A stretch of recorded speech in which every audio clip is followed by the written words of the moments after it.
Hey, everybody, it's Abraham Deweese with Seattle Sports Union. Once again, our podcast is up and running.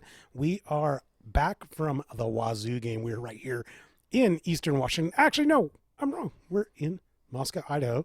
We were over in Pullman watching the game, and with me today was Matt Paige and Brian Soulman. How you guys doing? Great victory tonight for the Cougs. Hey, how's it going? Matt Paige here. Yeah, well, I don't know about great victory because they seem to be throwing the ball frantically towards the end of the game.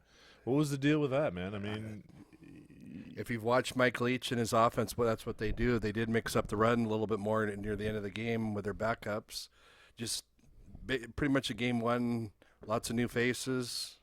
It is what it is, dude. Who are these new faces? Who have we seen today that Cougar fans could get excited about? Pac-12 fans should be concerned about. Quarterback Anthony Gordon, a.k.a. Air Gordon, first collegiate start. He's a redshirt senior. Threw the ball well tonight. He was like 15 for 15 at one point. He ended up throwing for over 400 yards. His completion percentage was over 80%, I believe. 5 touchdown passes. Quarterback rating of like 240. Yeah, but here's the real question: Would that have been 6 touchdown passes if it had been a certain gauge from Eastern Washington? Nope. Yes, it would have. Nope. It would have been, instead of 58-7, it would have been 100-0, Wazoo, right? Wazoo 400 to Oh my New Mexico gosh. State 0. Somebody here is. It'd be like Mike Ditka. Somebody here wants to marry Gabe Garad or however the heck you say his name. Gabrud, and that's your backup quarterback. You should know the name of the guy. I still can't pronounce it, but the point is, it sounds like you want to marry him. Goob, as in, ooh, this dinner is really goob. And then rude, as in, it's quite rude that I spelled Goodrude? I pronounced Goobrod wrong. Goodrude. That's how you say it? Goodrude? This is the respect you show your fellow Cougars. You don't even try to learn how to pronounce. I do want to thank Bill Stevens from Wazoo for allowing Seattle Sports Union to attend the game tonight, third year in a row. We appreciate your hospitality. Bill, of course, is the AD, right? He's like works under the AD, but you might as well call him that. Yeah. He's the football guy. Yes. He's the guy that's been taking care of us for the last 3 years. Yes. That has been fantastic. You got a chance to sit up in the press box while I slaved away taking photographs on the field. But it was a great experience. It's an experience that I don't think a lot of Cougar fans or just football fans in general have had the opportunity.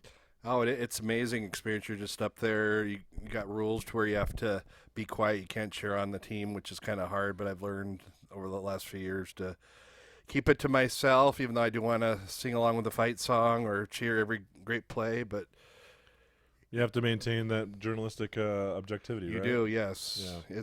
It's difficult. And I also want to give a shout-out to Wazoo Nation. Daryl, I hung out with him tonight.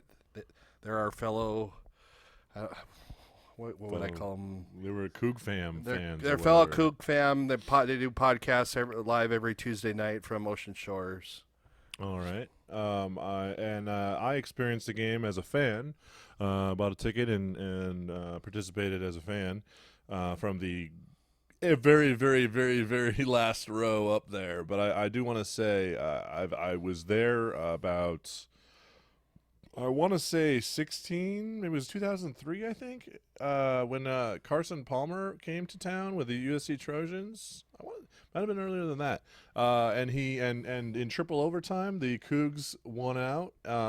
So I've experienced the old Martin Stadium, and I have to say the new Martin Stadium is awesome. They've definitely improved the experience for the fans all around. There's not a bad seat in that house.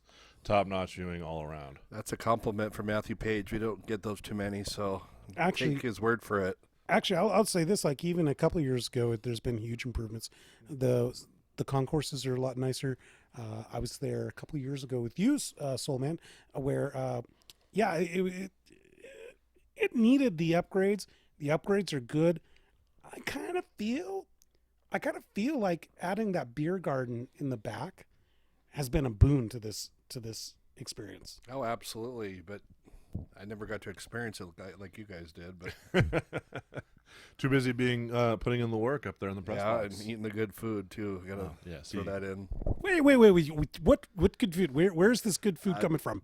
This year they added, as more like, I think it was like prime rib. Wait a minute. I'm down there on the field. You mentioned before Sweating. game time how you were going to come up to the press box. You never I did. didn't know how to get up there.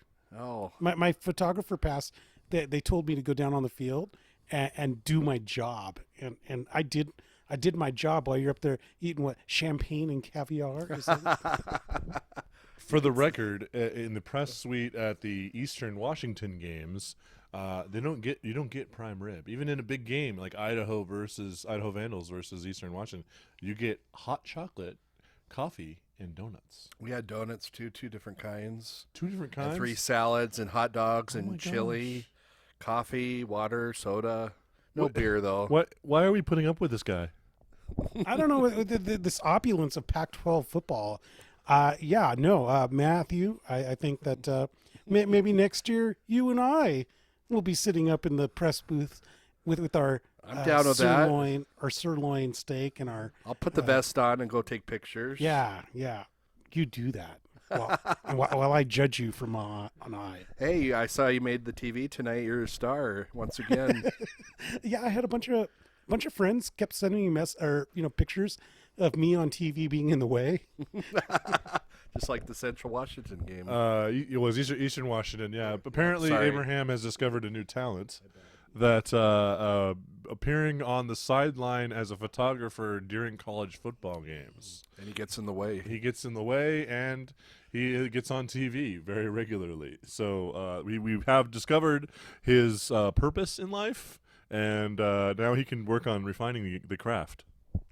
Yeah, my parents always told me, "Hey, you're always in the way." Well, Mom and Dad, who's laughing now? I'm now on the way at D1 level. So there's that. There you go. All right, so let's get back to the game for a minute. New Mexico State, the Aggies, they're pretty much they're a step up from FCS, not much more so than that. And this win was obviously a tune-up game, as Matt calls it. I can't say it was exciting. If I'm not a Cougar fan, so I'm sure all Cougar fans found it exciting. But this thing was kind of over from very early on. Well, you have to remember the honest, absolute, objective truth in college is you have these FCS lower level schools come to your town and play your team, so that they can lose, so that you can learn, get your offense in a rhythm, you can get your defense queued up properly, you can get ready to go, and you don't have to go and start the season like Oregon versus Auburn. You can just kind of take it nice and slow. Do you like that? Well, it seems to help a lot of teams, and it definitely helps the more timing offenses, like the supposed trick team of Oregon back when in its heyday with Chip Kelly. It helps the timing of the offenses get developed better.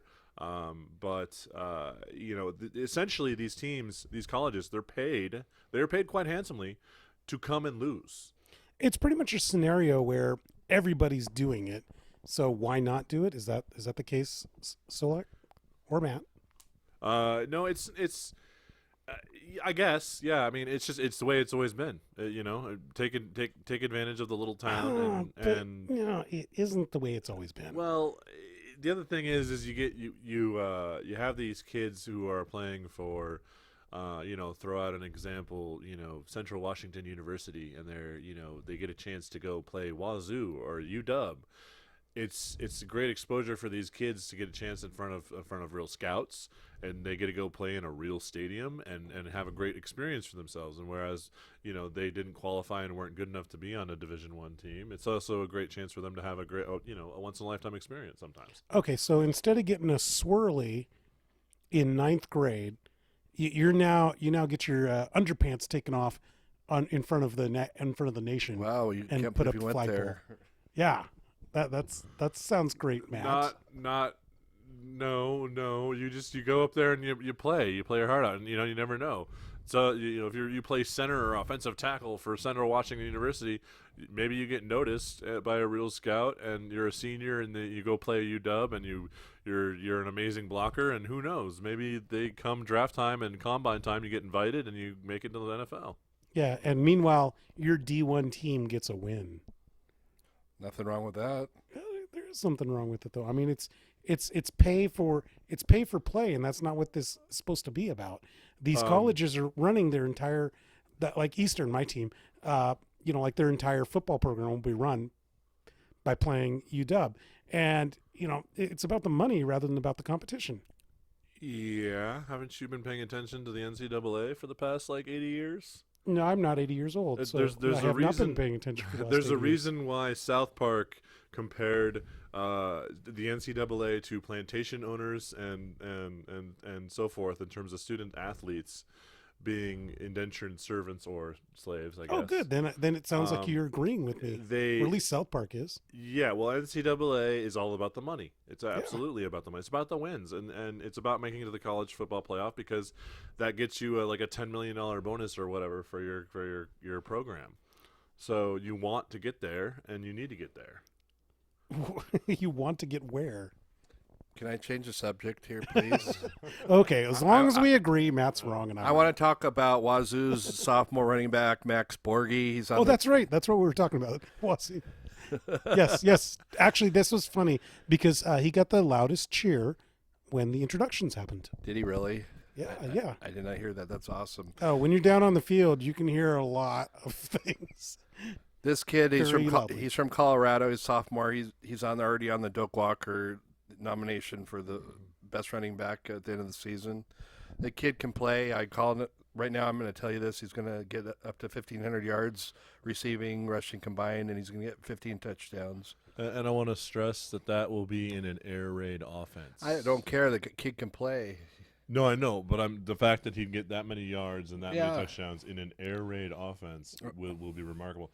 I'm not disagreeing with you on those numbers. The kid was very impressive, and I'm looking forward to watching him this year. I just hope he stays in college. Well, here's hoping. Here's hoping, yep. Wait, why wouldn't he stay in college? Well, these kids, they see the money in the NFL. Look at James Williams. He left after junior year, and now he's been cut 3 times. He's making an ass of himself on Facebook and Twitter. The guy can't even spell correctly. Well, there is an argument to be made that the amount of mileage on a running back, the amount of yardage you've put on as a younger age, can wear on you and affect your durability later on when you get to the NFL. Look at it. Look, for example, how many successful running backs has Alabama produced in the last so many years? Ingram is, I think, the only one that's really had any success, and the reason why is because they train so much and so hard. They ride their running backs, and by the end of their college career, they're physically just done. I add in Derrick Henry. He's starting to come around too, but yes, I agree with that. Yeah, he's starting to come around, but what happened with Derrick Henry is going back to what Matt was talking about, the mileage is there. So look at Bo Scarsborough, who just got dropped by the Seahawks today. Another guy with just too much mileage. Some guys can do it, and like you said, Derrick Henry's bouncing back, but it's a rough one. And that's where I think I fall in line with Matt, which doesn't happen very often. That doesn't. That's very rare. No. I just got goosebumps. I do believe if Max Borghi is an NFL talent, this is the first. No, I take it back. I saw him last year, didn't I? Mm-hmm. Yeah. Okay. But what was it? 10 carries, 100 and some odd yards. 100. I have it right in front of me. Why don't I just look? 128 yards, 10 carries, 1 touchdown. Outstanding. That's fantastic. Question for you though is, why wouldn't, if he's NFL ready, why isn't it fine just to let him go? Like it's. He's selfish. That's why. Selfish? Who, me or him? No, you are, because you want him to stick around. Oh, of course. That's one thing, but I'd like to see That's these kids the get a answer. college education, too. Well, he can come back and get a college education. There are deals. I mean, do I have to refer to Trent Tinglestad of the Everett AquaSox, who negotiated part of his deal is that they pay for the rest of his college? Yeah, but he's not going to make it out to the big leagues. You don't know that. I don't think he's going to. And you don't know that Max is going to make it all the way. That's why he needs to stay in college, and then if he gets drafted, great. If not, then time to move on. I don't think the Tinklestad is a cogent paradigm. I believe football is a little bit different than baseball.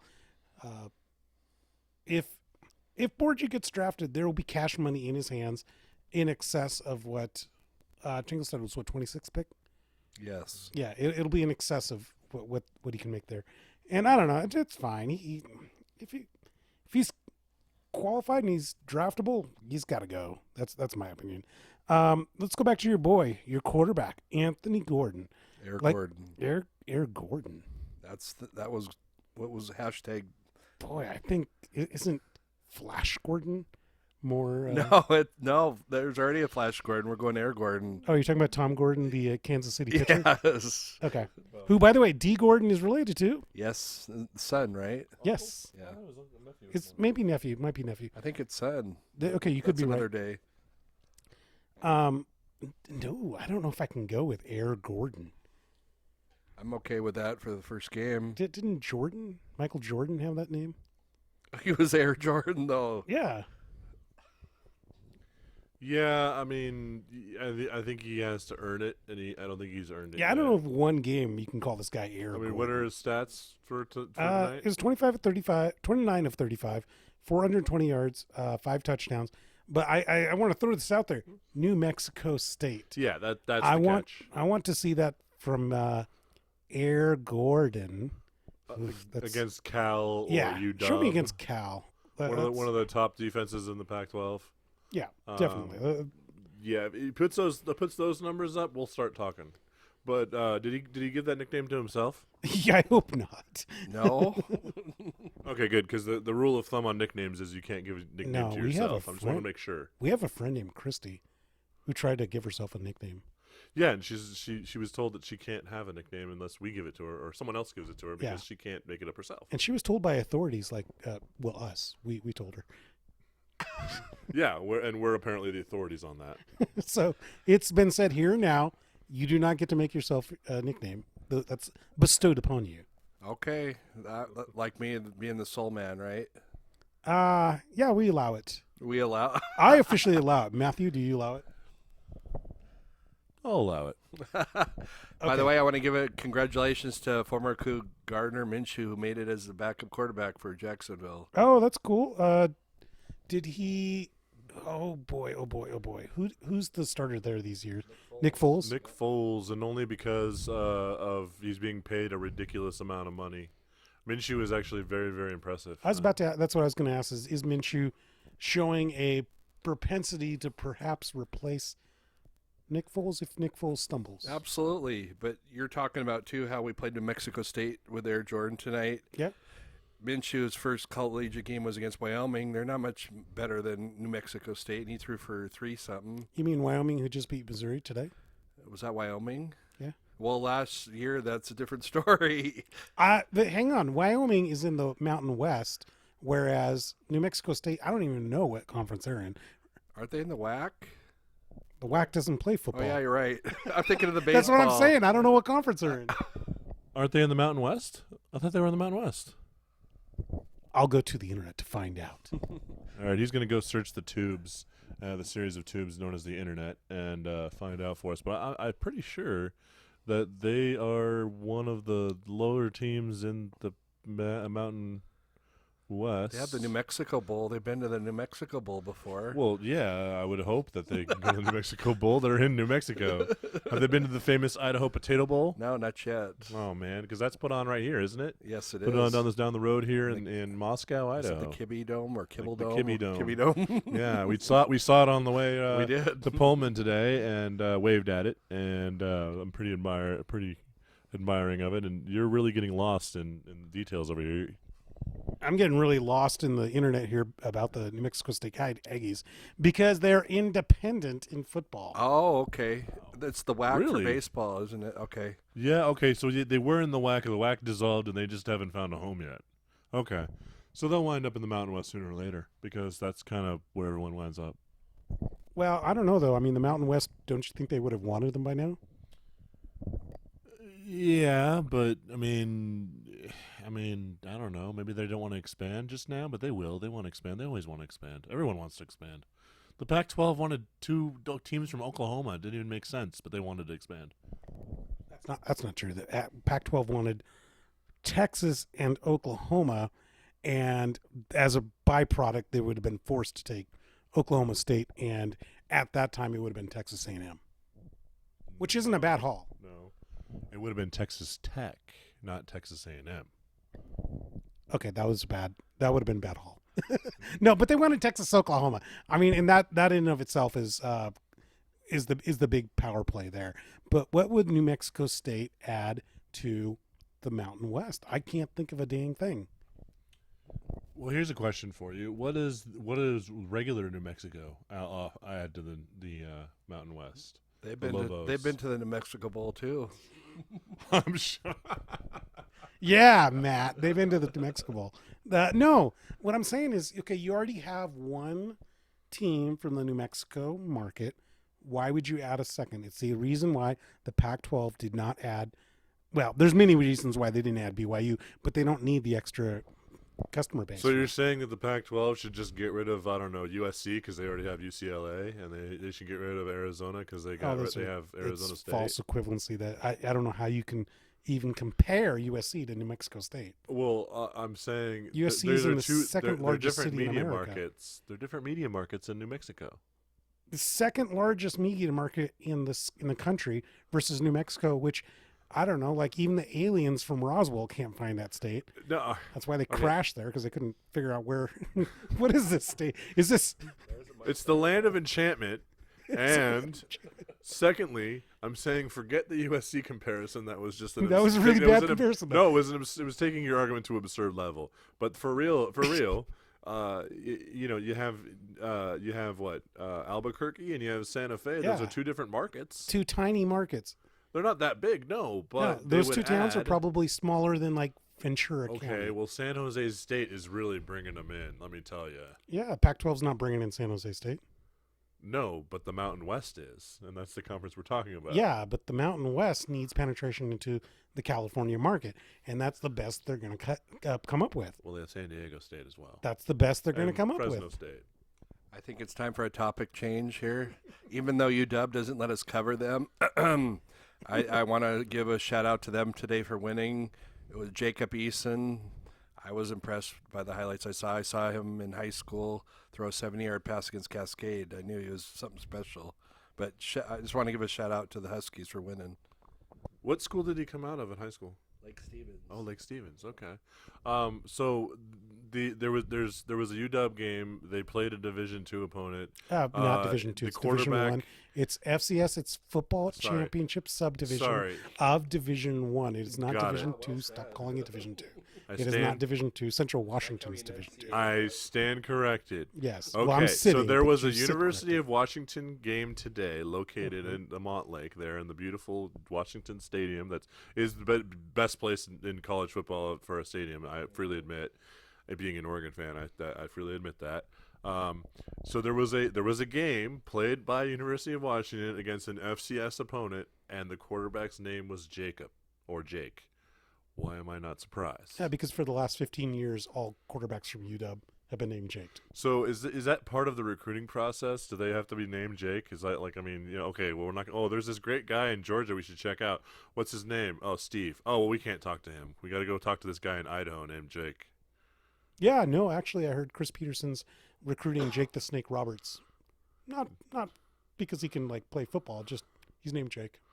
Are you talking about Jake the Snake Roberts Jr. or the like what? He's got to be like 65 or 70 by now. Yeah, but he can do a wicked DDT on a defensive lineman coming in and try to tackle him.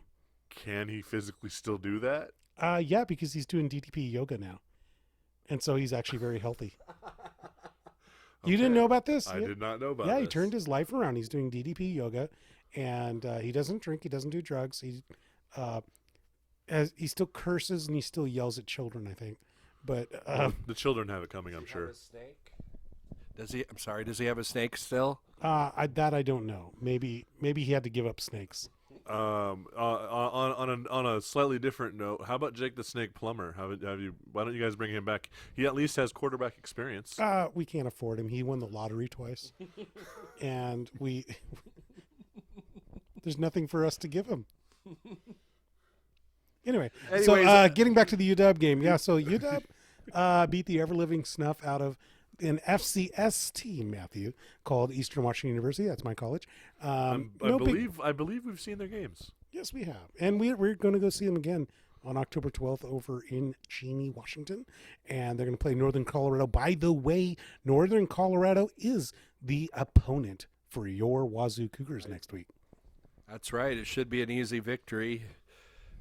But the following week we go travel to Houston, which should be a good game. Yeah. Were you knocking on wood when you said it should be an easy victory? I mean, you never know what happens. Yeah, I'm gonna actually say this: Northern Colorado might be better than New Mexico State.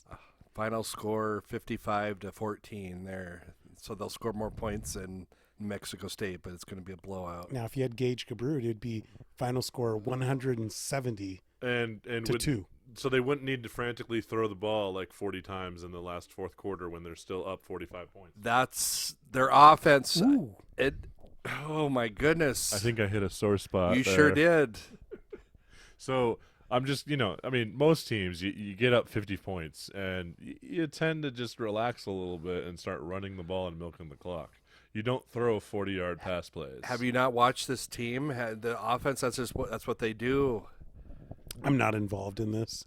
My team got destroyed today. I'm calling out Gage so we can get him on a podcast here, just so you can tell him how much you love this guy. Oh, we got actually a great interview with Gage when he was back at Eastern 2 years ago. Well, see, then he'll come. Check out our website, seattlesportsunion.com. Do a quick search on Gage Gabrut. In fact, I might just resurface that, just kind of put that out there, get that out in people's Twitter spheres and social medias, and make sure people can see the interview. Remind them how awesome Gage is and why he should be starting for the Cougars, in your opinion. Yeah, and for the record, it is his opinion only. Not the opinions of Seattle Sports Union Incorporated overall. It is his personal views. So we got a chance to check out obviously Wazoo. Earlier today we got to watch some games. First week that docket's not mighty powerful, but oh boy, your Oregon Ducks, the Fighting Quackers, the Crystal Ball Army, got downed by the Auburn Tigers. Your point? Last second victory too. Come on. Your point? Why do we have to go over this? Well, that was the game of the week, and I would be remiss if we didn't speak of it. Yeah, you're just delighting in the fact that the Oregon Ducks lost. I'm not even smiling. I don't know what you're talking about. Technically, he is not smiling. Let the record show he really isn't smiling right now. Not smiling.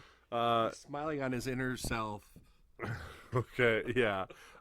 So we, the game. I watched most of it on my phone. I have to admit. Well, we're tailgating, and then part of the beginning of the Wazoo game, I have to admit, I had my phone on my knee, still playing.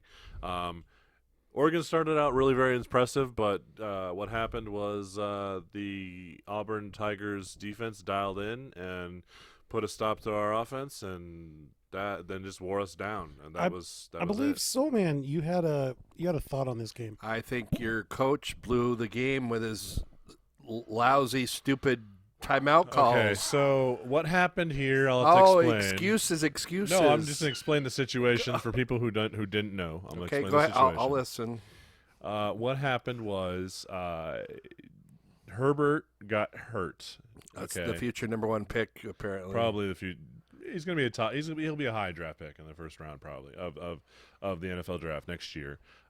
He is a quality quarterback. He got hit pretty hard, and he fell down, and he's grabbed his knee, and so they had to work on him for a little while. He got up and he walked off on his own power. And what happened was they were about a yard short, just not even a yard. It was like a foot short of a first down, and there was like 4 minutes left in the game. And they needed to get that 1 yard. So it's 4th and 1, and because Herbert went out, had an injury timeout, they had to take him out. By rule, he has to leave the game for at least 1 play. They wrapped him up and everything, and he was good to go again. But they had to send out the backup quarterback. Well, the backup quarterback in the offense wasn't organized in time because Crystal Ball wasn't ready. Yes, and so they had to burn a timeout. Then there was some confusion that apparently Crystal Ball thought because they had called a timeout, Herbert could actually go back into the game, and the refs had to stop him and grab Herbert and say, "You got to get the hell off the field." And so then they had to burn a second timeout because they weren't ready for that situation as well. So you're saying your coach cooked it? Oh man. Wow, yeah, he cooked it. Okay, yeah. Okay. Basically, Matt, what you said is yes, Brian. It was Yes, to a poor certain time extent. management Yes. in that particular situation. Let's forget It was a confusion over a rule that really ultimately led to poor which time coaches management. should not be. He should have known. Yeah. And ultimately what happened was the backup quarterback snapped the ball, handed off to the running back, and the running back got hit like 3 yards behind the line. Okay, let's stop beating a dead duck and just talk about Wow. the bigger scope of this. This hurts the Cougars. This hurts the Huskies. This hurts the Pac-12. This hurts the Ducks, but okay. Well, I said let's not beat a dead duck. Okay, let's not make this about the Ducks. Let's talk about the The Pac-12. Ducks played the game, so Yeah, they it's lost. kind of about them. Yeah, no, they know they lost. They don't need me out here talking about how they lost. You don't want me to talk about how they lost. Yeah, I want to talk about the Pac-12 as the whole. All right. Yeah. So what does this mean for the Pac-12? This was the marquee game of the weekend, the one that was supposed to highlight the Pac-12's return to prominence. Well, upon first glance, it's like, yeah, okay, this is a big loss, and it's not good for the Pac-12. But if you go back and you look at the game, it was a very hard-fought game by both teams. It was decided, in the end with 9 seconds left by a touchdown pass by Auburn. But, ultimately, I think in the long run, the Pac-12 team hung in there for the most part, and it could have gone either way. But what happens in the scenario, the event, similar to last year, where Auburn became a middle-of-the-road SEC team, the pundits on the East Coast then get the opportunity to say, well, yeah, lost to a middle-of-the-road SEC team. Well, first of all, the pundits on the East are always going to hate the West Coast teams because they don't want to stay up to watch them. There's always going to be that bias. It's well established.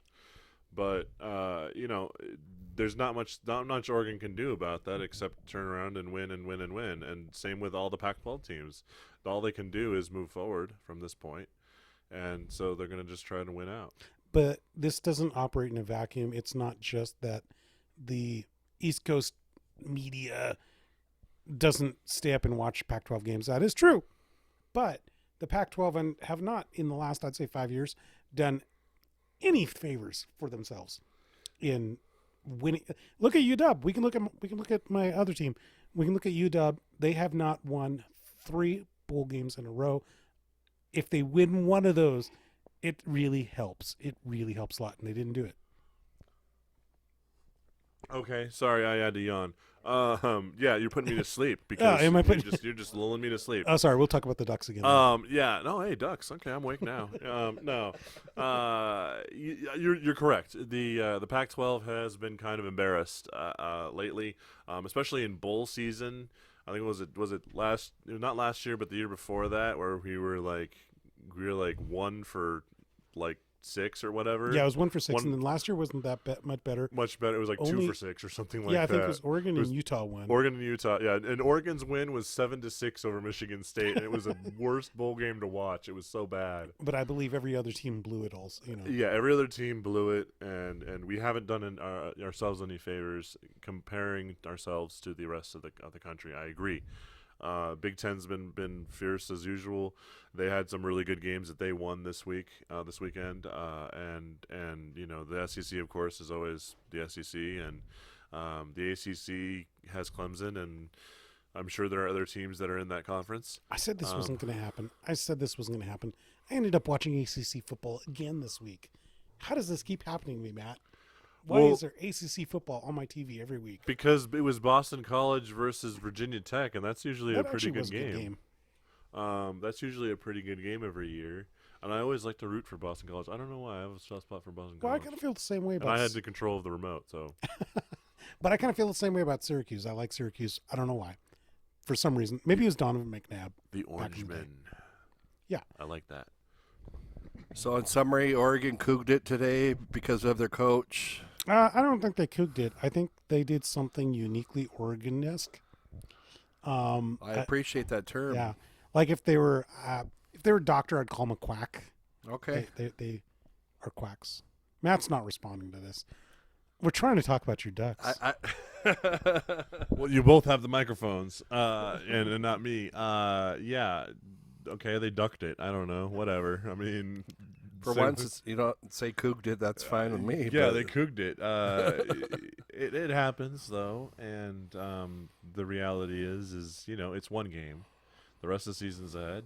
All they can do is move forward and learn from their mistakes. And Cristobal is still kind of new to the head coaching gig, and so that might be part of the problem. like Scott Servais of the Seattle Mariners. Oh boy. Do not start me on how worthless Scott Servais is. How worthless is he? When he so worthless. so worthless. when he yelled at Kikuchi or whatever. Kikuchi. My bad. Kikuchi. Our new pitcher. It was like the headline should have read. Instead of the headline writing, Servais had to have a discussion with Kikuchi, it should have said, Servais decided to actually do his job. I mean, I saw this week. I saw they rolled out Justice Sheffield for a second time in 2 weeks, and he got lit up. And what does Servais do? Give us some song and dance thing about he's doing better. Well, yeah, he's doing better. He only gave up 4 runs instead of 5 runs last week. That's a bunch of BS. He's got to go. Do you agree? Are they going to get rid of him? Servais? Yes. No, he is a yes man. He is the GM's yes man.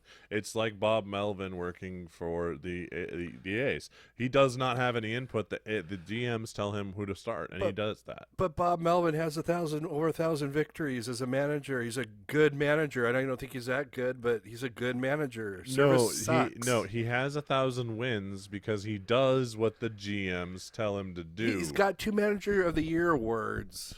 Yeah, I think, Matt, you're not catching because he some does what the GM tells him. Yeah, but he's got some other skills. He also manages personalities. And yes, you're right. He does not write the lineup. Billy he's Bean, pretty good at blowing Billy Bean bubblegum. writes the lineup. But hang on. But there are some other things that he does motivationally that Servais doesn't do. Servais absolutely does not. So he has some skills that Servais doesn't have. Now, I can't believe we're talking about the Mariners again. I was so happy for college football. Well, going back to Justice Sheffield that you mentioned, the problem is that they brought him up from AA. He was in AAA earlier this year. He sucked, and they sent him down to AA, and he started to put it together, but he didn't. I don't. In his numbers, I still don't see him fully putting it together and solving AA. I don't think it's completely out of line to bring him up. I mean, you might as well see what he has before you dump him next year. Well, you don't want to. Oh, before you dump him next year, you don't want to stun his growth, a la Mike Zunino, or Zunino, or yeah. There's just one O at the our end. friend Sanju Sharma's favorite player of all time, Dustin Ackley, or 47 other Mariners that have been brought up and failed. You don't want to stunt their growth, and I think he just needs more time to cook in the minors, and they're rushing him because they have a hole at the major league level, and there's no waiver trades, so they don't really have many options, and so they're just throwing whatever sticks to the wall. So speaking of minors, we got the bad news that the AquaSox will not be advancing to the playoffs. Was it the Spokane? Yes. Yeah, Spokane went ahead and clinched or beat them. I mean, yes, and then Tri-Cities is going to be in second place, so they'll qualify automatically. Okay. Unfortunately, but congrats to the AquaSox. It's been a great year. It's been fun to watch. Nice with all the draft picks actually staying on the team for most of the season. Just curious, so many new things happened with the AquaSox this year. I'm looking back and I'm talking about Funko Fridays, and I'm thinking about that awesome beer fest that's really grown. Is there anything that really sticks out in your guys' minds? Not necessarily the on-field product, but the off-field product. I mean, they have a brand new scoreboard, not scoreboard, video board is what I meant. That's really nice and very big. They also have been doing a lot more with video work, so they're showing replays up on that screen, and I think they're getting ready because in 2 to 3 years, they'll I think by minor league baseball, they're required to be broadcast on at least MILB app TV wise. So they're working their way towards that, and that's exciting. They've also the beer garden over in by the bullpen. They kind of made it a little beer garden section. They got a beer stand there and chairs and tables and stuff set up and for people to have a beer while they watch our AquaSox warm up and the pitcher warm up. So you can stand 3 feet away from Felix Hernandez on his rehab start and watch him warm up and get loose. What else? I like Freddie Funko, the big statue in right field. I think that's pretty darn cool. And then with the cameraman too, they're getting the fans. There's a lot more interaction with the fans up on the video board. I think that's pretty cool too. What have you guys liked on the field? Are there any players that I should be thinking about at the next level? I'm going to steal one from Matthew Paige, Brandon Williamson. I do like this kid. Sorry, Matt, but I had to bring him up. That's exactly who I was going to say. Left-hander, second-round pick for the Seattle Mariners. This guy's a stud, and Matthew Paige has said he'll be a top-rated pitcher for this team, maybe number 1, number 2 starter in the future. Now, I do agree with that. I think about a number 2 starter. He is the epitome of the tall lefty. He really impresses me with his maturity and his poise. And just a small anecdote. We were watching Felix get warmed up, and the whole bullpen was standing there behind, and they were all standing 20 feet back, and they didn't want to disturb Felix while he's trying to get in the zone. And Felix has been warming up for 30 years now. He's like, whatever, he doesn't need the cone of silence around him or whatever. And Brandon walks right on up and stands right at the edge of the mound and starts talking to one of the Mariners trainers and starts asking him about what he's throwing and talking to him about it and learning more and really watching Felix from like 6 feet away. And he wasn't afraid to do that at all. Like you look over and every other pitcher was sitting there going like, "Wow, okay, what's he doing up there? Is he gonna get in trouble?" I'm really impressed with the kid. I'm really excited about his future. He was drafted in the second round because he has a lower floor than George Kirby, the first round pick, but he has a higher ceiling. He could definitely pan out and be a bigger star than George Kirby, who, by the way, is also someone you should watch out for. Excuse me. He does not walk people, period. He does not walk batters. It does not happen. His stat line was Elon, where he had 775 strikeouts and 4 walks or something like that for his last college year, and his line for the AquaSox, to my understanding, he still has not walked anyone for the AquaSox. We were watching him in one of his last games here about a week ago, and he got to a full count, and then the dude fouled it. The hitter fouled another ball off, and I'm like, "Oh, are we about to see the first walk?" And he came in with a big-time curveball, off-speed pitch that just totally fooled the batter, made him swing right through it, and it was a thing of beauty. And he's going to be up pretty soon too. So those two right there are very impressive. Keep an eye on them. But my vote's for Williamson personally. It's been the year of the pitching too. There hasn't been much to watch, but the starting pitching, you got Damon Cassetta Stubbs, who's been fun to watch, and then this kid that didn't start out the year with us, but they called him up from Arizona, Brian Perez, I think his name is. Left-hander, he's 18 years old. In 6 starts, he's got less than a 2 ERA. He strikes out about 8 batters a game. The guy can play. Yeah, and let's not leave out Austin Shenton, who was promoted only after 3 weeks or something like that. He got promoted up to West Virginia. He can hit. There's no doubt about that. Also, Patrick Frick, my boy Patrick Frick, I interviewed for the program there at the Everett AquaSox. He is on fire. He hits like a madman. Very good contact. They've been playing him a lot at third. I think they view him more as a third baseman than a shortstop, but I liked him at short personally. That, of course, is Frog Tracks, which is the magazine. Also, it should go up on Seattle Sports Union pretty soon. That is seattlesportsunion.com. Hey, guys, I want to pop over to the Seattle Seahawks. The reason why. There were a bunch of cuts. There was a major trade made. What was that trade, Solak? They traded, oh gosh, what's that guy's name? Jadaveon Clowney. No, I know they got Clowney, but I was trying to think of Barcavius Mingo. And another guy. They got Jacob Martin as well. Jacob Martin, and then a third-round pick next year for Clowney. And I think what a steal of a trade we got. This guy's a pass rusher, linebacker, you name it. He's gonna, even if he's here for 1 year, our defense is gonna kick ass. He probably will only be here for 1 year, but yes, as long as he stays healthy, he is a force of nature. And there's a reason why he was drafted first over Reggie Bush that year, a long time ago. And the other things to note in terms of value for the trade, the third-round pick, if he leaves the team as a free agent in another year in the 2021 draft, we would get a third-round compensation pick. So we'll get another third pick back. And every rumor said Barcavius Mingo was going to be cut today on Slaughter Saturday, as I like to call it. It's when they slaughter. They cut down from 90 people down to 53 for rosters. And so all we really lose is Martin, who was a 6th-round draft pick last year.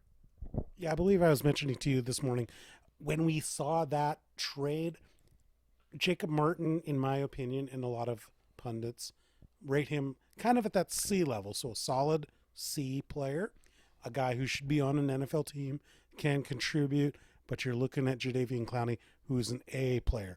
And just quick, I just can't let this go. It was Mario Williams that got drafted. Mario Williams. But, I mean... Oh, that's okay, yeah. Then it was Clowney was drafted ahead of... Who was Clowney drafted ahead of? He was drafted... Oh, yeah, it's a good question. I forgot already, but... I don't know why, but the Mario Williams thing just really bugged me so much. Yeah, I'm sorry. I got that wrong. But it just is indelible in my mind. But you know what? Let's go back to that trade. That was a very good trade. I didn't think they were going to do it. I thought they would have to give up a lot more. And did you guys see that tweet that's been making the rounds that said that they input this trade into John Madden Football, and John Madden Football rejected it? Are you serious? How do they reject that? The computer has a AI built into it. Oh, I see what you're. Okay, I'm not into those games, so I don't. Okay, yeah, okay. No, there is some, like, what it does is it weighs them. The players all have ratings. Okay. And draft picks have ratings, and so they does a little mathematical calculation and what should be predicted value or whatever. And if it's within 5% or whatever, it'll probably accept it. But this was so unbalanced, and we were talking earlier about the coverage from The Athletic, the online magazine that we love to follow. They're a great source of sports news nowadays, replacing ESPN by far. They gave the trade an A for the Seahawks and an F for the Texans, and they were pretty brutal about it. How brutal? I mean, is this a Seattle writer, or is this a national writer? It's a national writer, yeah. But the idea here is that Jadaveon Clowney, it's not what they got back per se, because what they got was about what they were going to get this late in the game. The brutalization by the media on Houston has everything to do with Houston not trading Clowney earlier in the year when they could have got a lot more for him. And why didn't they trade him? Because they don't have a GM. So Bill O'Brien, the coach, has been doing the GMing, and except for Belichick, I can't think of any coaches that did a darn as GM and coach. That's terrible. How did you let that happen? That's why you get an F. Because it is terrible. Yeah, the coach already has too much on his plate, and so trying to have him do a GM, I mean, yeah, let's think. I mean, what's one of the more recent ones? Chip Kelly as the Eagles. Chip Kelly tried it. Mike Holmgren. He went to 2 playoffs appearances as a coach, and then they handed him GM privileges, and wow, yeah. Same thing with Holmgren. Holmgren went to the Super Bowl. Once they gave him the GM position, the Seahawks weren't as good. I forgot about that. That's right. Clowney, I know you said, was he a number 1 pick of the draft a few years ago? Yes, he was. Yeah. Okay, because he's like 26 years old. He's still pretty young. 26. You're correct. Yeah, I remember watching him play for South Carolina, and he would just, I mean, like, there was no one who could block him. he was unstoppable So I'd put as him a at, pass rusher. I'd put him as a half step below J.J. Watt, and that's one of the big problems is he wants J.J. Watt money, but when you're an NFL team, you can only give one player the big money, Yeah. and that just isn't available. Oh, actually, I take that back. That was another reason why they gave an F, because actually the money was available, Yes. but they chose not to spend it. There was $38.6 million in cap room available to the Texans, which is like the third most available right now in the game. And that's one of Clowney's. That's what Clowney's problem with this is if you're not going to give me the money, why am I here? Well, there's that, and there are other problems with the team. The offensive line is a huge problem they haven't addressed. No running backs. Well, the running back, they had Lamar Miller, and they had an unfortunate accident with Lamar Miller tearing his ACL. And tonight when we were at the game, they picked up Carlos Hyde. He's not a Lamar Miller, but he's a decent pickup, I think. He'll be a change of pace back for, I believe they signed Jay Ajayi. Ajayi. Yeah. He'll be Hyde will be a change of pace back for him, or goal line back. He's more of a short range bruiser kind of guy. That's pretty decent. The thought is though that you're making up. Yeah, you're making up for it with a committee, and well, every team has to have a committee of running backs nowadays. Kind of these days you do. Yeah, I mean, how many running backs out there can carry the load for the entire team? All you have to do is look at fantasy football. The smart fantasy players draft a running back first. After about 10 running backs, all the running backs are the same guy. Yeah, well, then you have to switch to here's the guy who will catch a bunch of screen passes, or here's the guy who might get it on the goal line a lot as the fake fullback, because nobody wants to carry a real fullback anymore. So they just get a little bit larger running back and call it good.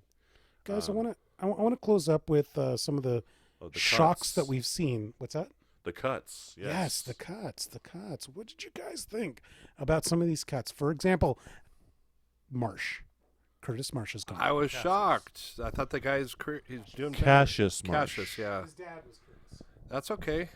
I'm shocked about why do we cut all our quarterbacks? Wait. So it's okay when he gets a name wrong, but it's not okay when I call a team in Division 2?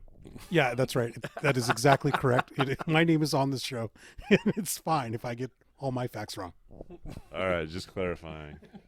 I hope Marsh lands somewhere. He's a solid dude. He's a solid linebacker. He'll fill some depth for someone somewhere. He might re-sign with us for cheaper later on. I don't know, but hopefully he gets enough money to replace his Magic the Gathering card game. Who are the Seahawks going to get for a backup quarterback? I know it doesn't matter if Wilson goes down, but oh yeah. So for everybody out there, Paxton Lynch is gone. JT Barrett's gone. And Geno Smith got cut as well. But everything that I've read so far today, this is just an attempt to free up a roster spot, and he'll come back. It's not a big deal. It's what it is they're waiting for the trade to go through. So they're trading two guys away. They're getting one back. Then there'll be a roster spot, and then they'll sign him back. Okay. There's probably been a handshake and a wink deal. You're back. No big deal. We just are trying to make the numbers work. That's something new, though, I've never seen that before in football. Well, you've never seen it with the backup quarterback before. You don't see it with the backup quarterback, but you see it with with Cassius Marsh, like the third or fifth linebacker on the team or whatever. Stuff like that. Okay. Yeah, this kind of thing's been going on for a long time, but it's kind of weird that it's a quarterback and people start freaking out. But he's not going anywhere. Smith's not going anywhere. Well, remember, if Geno Smith is starting more than a significant amount of our games, we're out of the playoffs anyway, so it doesn't matter. Yeah, good point. Did you guys see that Jazz Ferguson got cut? I didn't get too much into him, but okay, I heard you were high on him. He had a really good first game. He had 4 catches for something like 60 some odd yards, and kind of became the toast of the town, a kind of analog for DK Metcalf. But he came from, some tiny college in Louisiana, via LSU.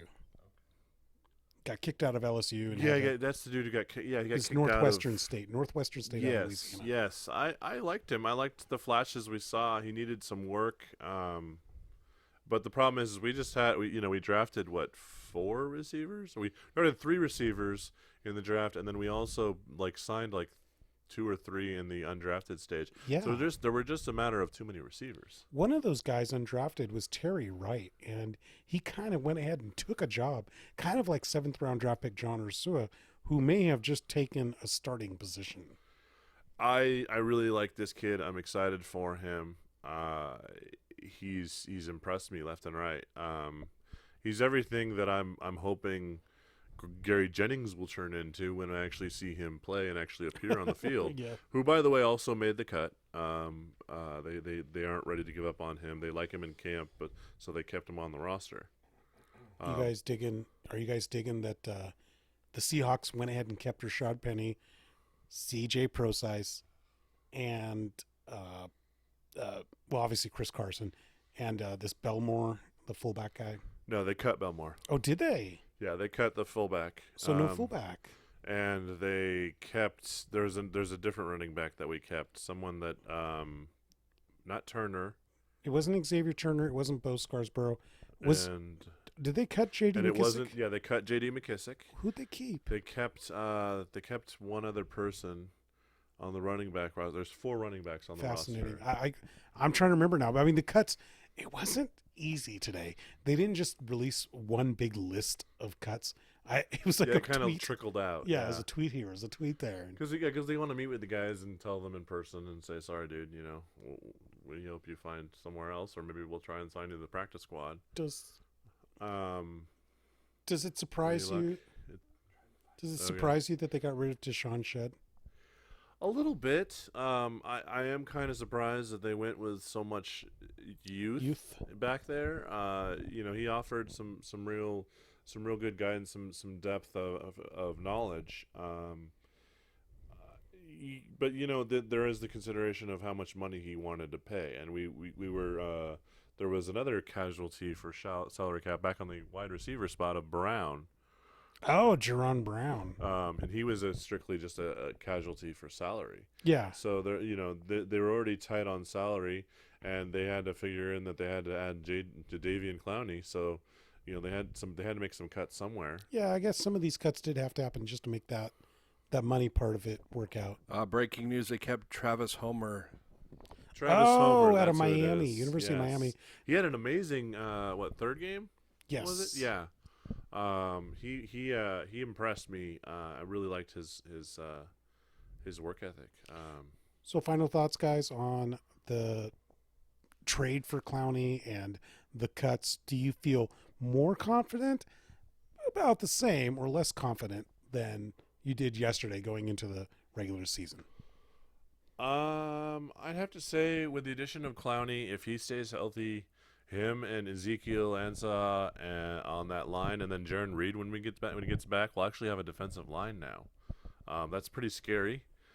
Combined with our top, in my still humble opinion, the best linebacker core in the entire NFL, and pair that with the young cornerbacks and safeties who Carroll specializes in coaching.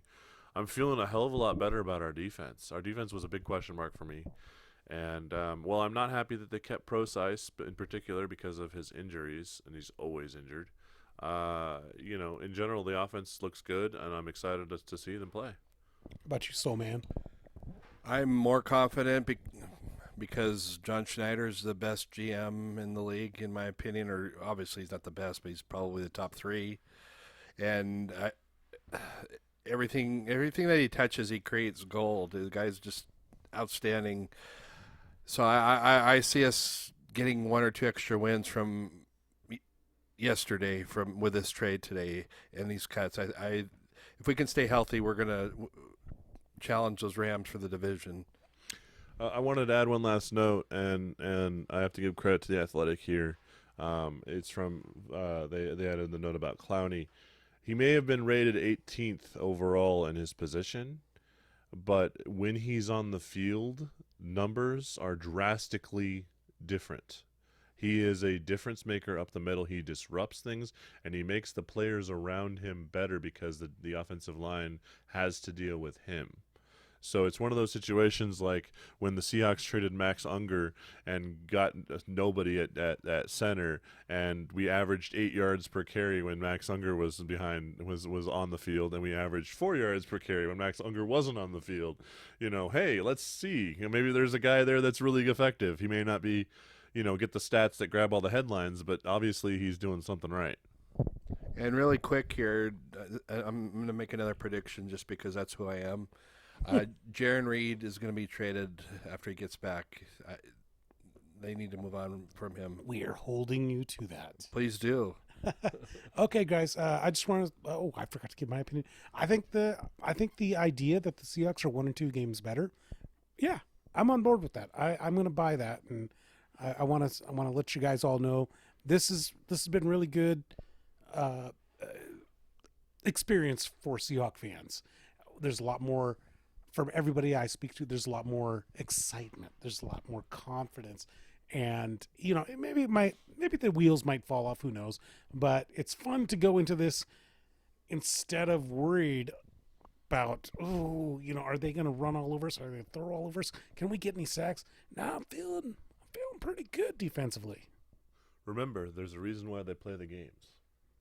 Why? So if the wheels go off the wheels fall off. Well, they fall off. Oh, I thought you were gonna give me the Pete Rose explanation as to why they play the game, so that you can move the bets along the line. And anyway, picking on Pete Rose. That's how we should end the show. And I want to thank everybody out there for joining us this week. And I am Abraham DeWeese, and this was Matthew Paige and Brian Sola. Thank you. Make sure you follow me on Twitter, Soulman156. Another shout out to Wazoo for putting up with us this weekend and inviting us over, and thank you to the AquaSox again for another fine season. Yeah, thank you everyone, and definitely thanks to Wazoo for putting up with us and putting on a great show. Have a good day, guys. And follow us on Twitter for Seattle Sports Union as well.